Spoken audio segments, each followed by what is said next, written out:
رب العالمين بارئ الخلائق اجمعین و صلاة و سلام علی سید الانبیاء و خاتم النبیین حبیبنا و حبیب اله العالمین ابی القاسم مصطفى محمد. اللهم صل على محمد و آل محمد و عجل فرج. درود و سلامی فراوان به عدد ستاره های آسمان، برگ های درختان، رنگ های بیابان، قطره های باران، زیبایی زمین و آسمان و گرمی آفتاب نظر شما حضاران ارجمند، عالمان علوم قرآنی، صاحب نظران، اولیای محترم، اساتید گران قدر و شاگردان خلاق، درود و سلامتان باد. در قدم نخست ولادت و سعادت حضرت مهدی عجل الله فرجه الشریف را به تمام شیعیان جهان و خاصا برای شما گرد آمدگان در این مجلس تبریک و تهنیت عرض می‌دارم. شادی دل مطهر حضرت ولی عصر و تعجیل در فرجش به همین منظور و صلوات دیگر ختم کنید.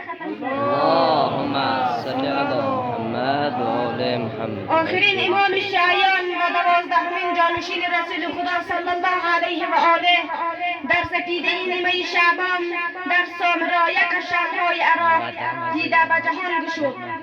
عزیزان، دو نوع غیبت است: غیبت صغرا و غیبت کبرا. غیبت صغرا یعنی کوتاه مدت و غیبت کبرا یعنی بلند مدت یا دراز مدت است.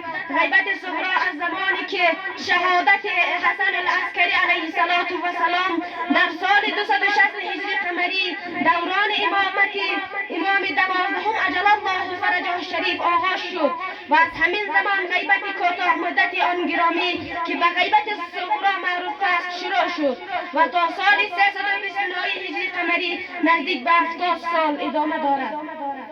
بیا جانا که جانا خواهد آمد، امیری شاه خوبان خواهد آمد.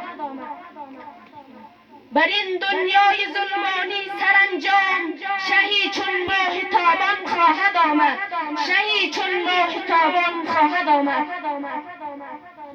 گرفتاران پریشانان بیایید که شاه غمگساران خواهد آمد. الا ای بی پناهان نالتا کی، پناهی بی پناهان خواهد آمد. بگو از ما به جمعی مستمندان که شاهی فضل و احسان خواهد آمد.